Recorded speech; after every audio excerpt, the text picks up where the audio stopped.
여러분, 내년 부동산 이렇게 바뀝니다. 구독, 좋아요, 알림 설정까지 부탁드립니다.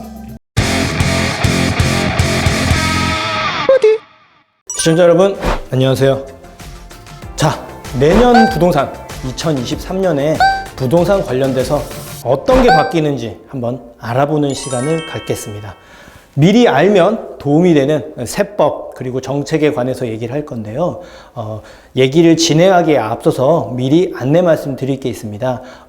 서두에 지금 바뀌는 내용들에 대해서 오늘 안내를 드릴 건데 그 내용 중에는 확정된 내용도 있고 정부에서 어떻게 하겠다 발표만 하고 국회에 계류 중인 경우들도 좀 있습니다. 하지만 큰 틀에서 바뀌는 건 없고 바뀌더라도 세세한 부분만 약간 변경이 될 거기 때문에 미리 알아두시면 굉장히 도움이 많이 될 거고 해당 바뀌는 내용과 본인하고 연관되어 있는 게 있는지 없는지 아니면 이 바뀌는 내용을 토대로 앞으로 어떻게 흘러갈 건지 좀 알아볼 수 있는 시간이 되거든요. 그래서 주의 깊게 살펴보시면 좋을 것 같고 세법 관련된 내용도 나오다 보니까 조금은 어려워요. 그러니까 쉽게 이해할 수 있는 내용은 아닌데 최대한 알 수 있게끔 쉽게 풀도록 시작을 하겠습니다. 먼저 세금 관련돼서 아무래도 종부세 종합부동산세 때문에 많이들 골치 아프시는 경우들이 많을 텐데 그 부분이 좀 해제가 많이 됐어요. 뭐냐? 내년부터 적용되는 종부세 1주택 같은 경우는 11억에서 12억까지로 상향 조정되고요. 공제가. 그리고 다주택자 같은 경우는 6억에서 9억까지 기본 공제가 상향이 됩니다. 자, 이게 뭘 의미하냐면요.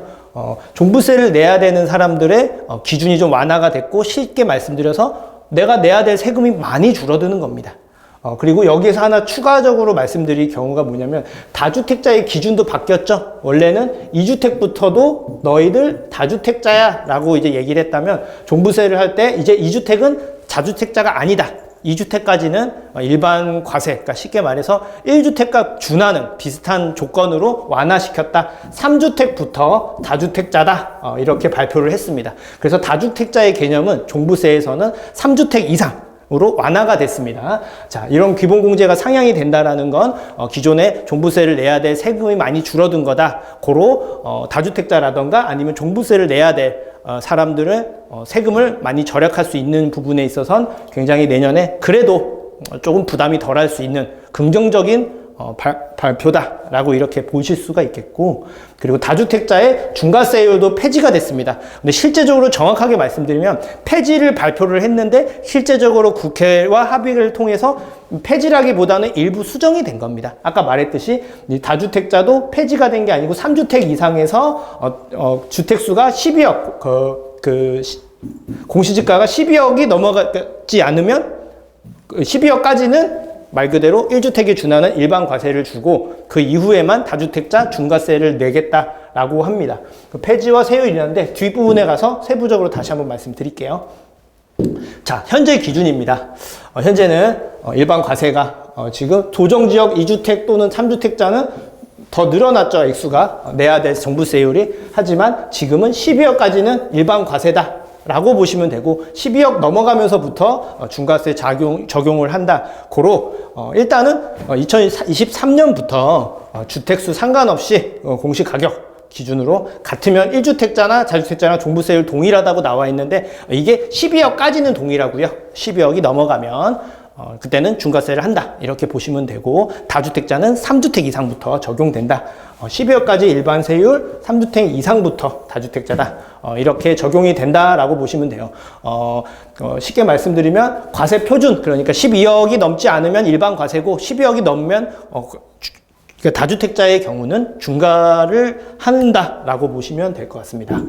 자, 다음 실제적으로 효과가 얼마나 나온지 금액을 한번 확인을 해볼게요. 자, 작년 같은 경우는 20억, 공시가격이 20억이야. 그래서 공제 6억을 하고 표준을 이렇게 잡았을 때 세율을 했을 때 실제로 내는 비용은 2,880만 원이고요. 올해 같은 경우에 1,470만 원인데요. 이게 지금 내년부터는 340만 원만 내면 됩니다. 왜냐? 일반 과세로 1%. 조정지역에 두 채를 갖고 있어도 다주택자로 보지 않기 때문에 12억까지는 일반 과세로 하고 공제 금액도 6억에서 9억으로 올랐죠.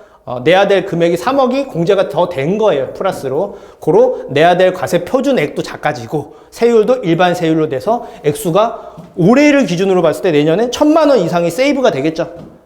작은 돈이 아니죠. 예, 그렇기 때문에 종부세를 내야 되는 사람들한테는 그래도 부담이 많이 경감됐구나라고 볼 수 있겠습니다.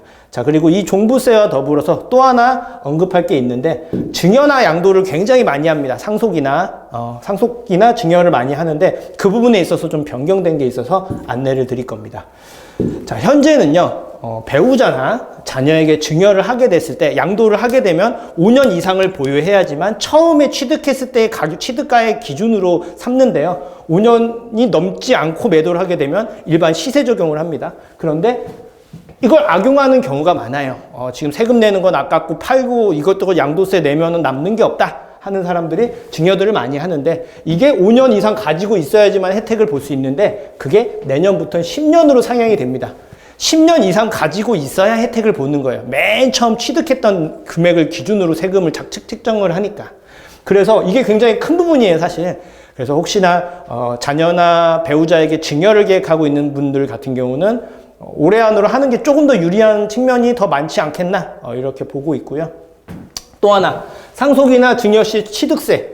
아까 말했지만 취득세도 올해 보유를 하면은 말 그대로 처음 취득가의 기준으로 잡는데 지금 현재는 개별 공시지가나 공동주택 공시가격이에요. 쉽게 말해서 시세보다 낮은 가격에 취득세를 냈다고 하면은 내년부터는 시가 인정액 또는 감정평가액 기준으로 변경이 됩니다.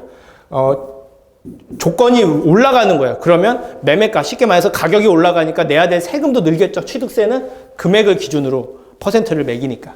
그러니까 말 그대로 상속이나 증여를 계획하는 사람들은 또는 한 향후 2, 3년 내에는 뭐 증여를 하겠다 또는 상속이야 이제 돌아가셔야 되니까. 무튼, 그런 계획이 있거나 그럴 가능성이 있는 경우에는 좀 서두르는 게 좋겠죠. 왜냐하면 내야 될 세금이 내년부터는 확 올라갈 가능성이 있기 때문이에요. 그래서 지금 이거 왜 그러냐. 자, 밑에 체크를 해놨는데요. 취득세 부담을 늘리고 단기간에 양도하여 양도 소득세를 줄이려는 사람들이 많거든요. 이거를 조세 회피 목적으로 보는 거예요. 네, 정부에서는. 그래서 그거를 차단하고자 앞으로 상속이나 증여를 해도 아주 오랫동안 보유하지 않으면 과세를 할 거야 라는 거예요. 자, 그렇게 내년에 증여 관련 그리고 상속 관련이 좀 개정이 된다. 이렇게 알고 계시면 될 거고요. 자, 그 다음에 이제 정책 관련돼서 넘어갈 겁니다. 자, 많이 얘기 들었죠? 뭐 PF 관련돼서 얘기 많이 들었을 거예요. 자, 자꾸 불안하고 뭐 건설사가 뭐 지방의 어떤 건설사가 부도가 났네 뭐 이런 안 좋은 기사들을 좀 접해봤을 텐데 그런 부분에 의한 공급이 그러니까 진행이 더뎌지거나 시장의 불안을 없애기 위해서 5조 규모의 미분양 PF 대출 보증을 1월부터 시행을 합니다. 원래는 없었다가 2월로 하다가 더 빨리빨리 진행을 해서 1월부터 시행을 해서요. 채권 시장, 건설 시장이죠. 그리고 단기 자금 시장의 불안을 해소하고자 목적. 이게 왜 그러냐? 부동산 공급이에요.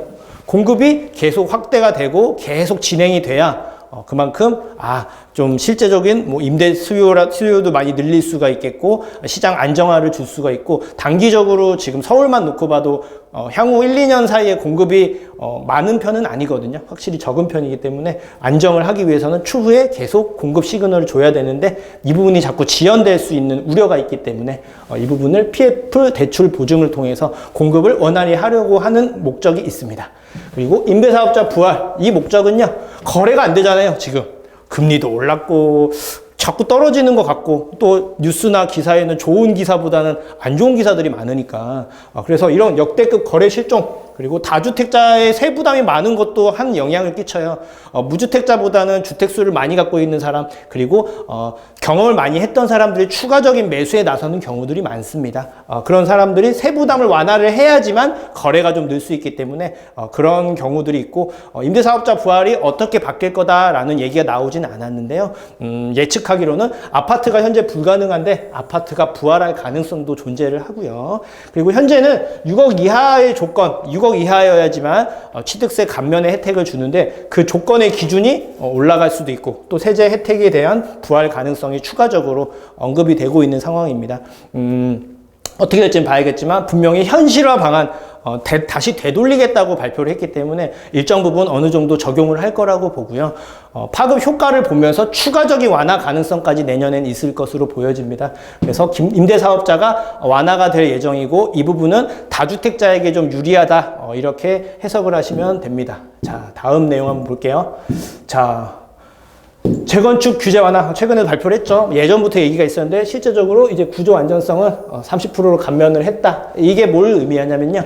재건축이 쉽지 않았던 안전진단에 통과하지 못했던 그런 아파트들은 다시 진행을 할 가능성이 크고 말 그대로 공급, 시장의 시그널을 다시 한번 줄 가능성이 있습니다. 이거는 곧 거래 활성화될 가능성도 있고 뭔가 좀 조악해 바뀔 거라는 개발 기대감까지 같이 맞물릴 수 있는 긍정 요소로 작용할 가능성이 큽니다.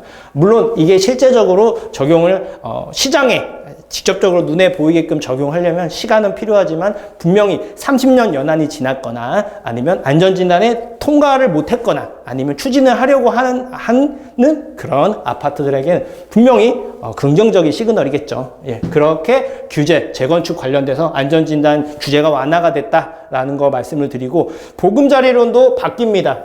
이 보금자리론이 지금 금리가 굉장히 높다 보니까 상대적으로 공적 자금인 보금자리로는 4%대의 금리로 취득이 가능해요. 대출을 받을 수가 있는 거죠.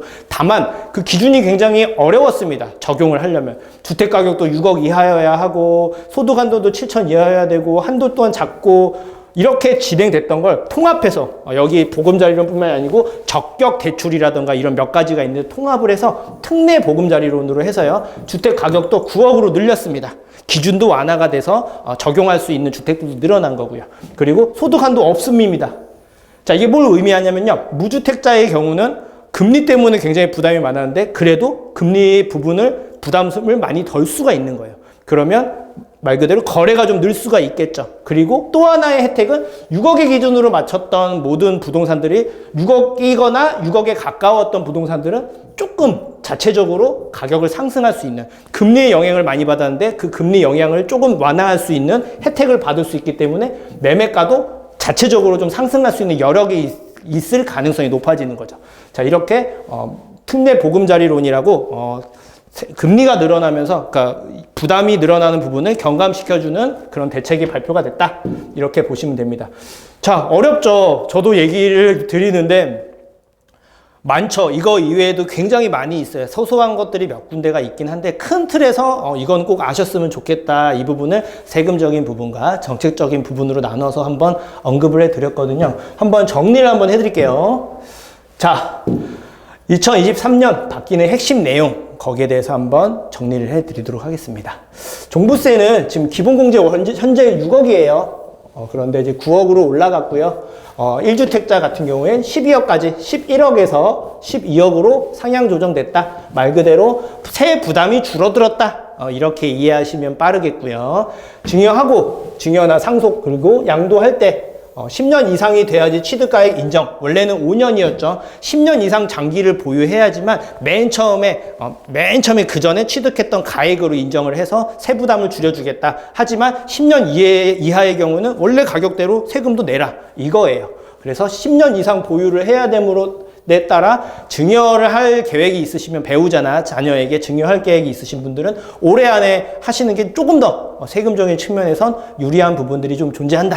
이렇게 보시면 되겠습니다.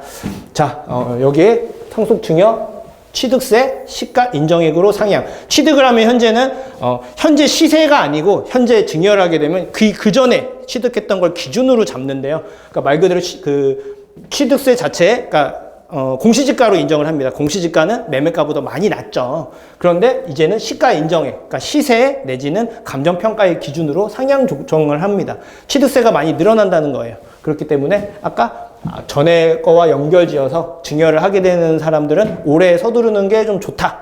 이렇게 보시면 되고요. 임대사업자는 정확히 어떻게 바뀌겠냐라고 나온 건 없지만 현실화 되돌린다고 해요. 그래서 예전으로 부활 가능성이 있기 때문에 아파트가 제 생각에는 소형 아파트는 좀 풀어주지 않을까 조심스럽게 예측을 해보고요. 그리고 6억 기준이었던 부분이 조금 더 완화가 되지 않을까 그리고 그 이외에 세제 혜택이 없잖아요, 사실은. 근데 그 부분도 일정 부분 상황을 봐서 부활하지 않을까 싶어요. 그래야 자주택자도 숨통이 트이고 거래도 활성화가 되면서 지금 거래 실종으로 인한 약간의 좀 위험 요소들이 좀 많이 풀리지 않을까 싶습니다. 그리고 PF, 말도 많고 탈도 많은 건설에 대한 위험성도 미리 이제 공적 자금을 투입하고 제가 생각하기로는 추가로 더 투입할 가능성도 있다. 이렇게 보시면 되겠고요. 그리고 재건축 규제 안전진단 구조 안전성이 50%에서 30%로 완화가 되면서 쉽게 말해서 안전진단에 떨어진 튼튼했던 부동산들도 쉽게 원하면 재건축으로 할 수 있게끔 길이 열렸다, 이렇게 보시면 될 것 같아요.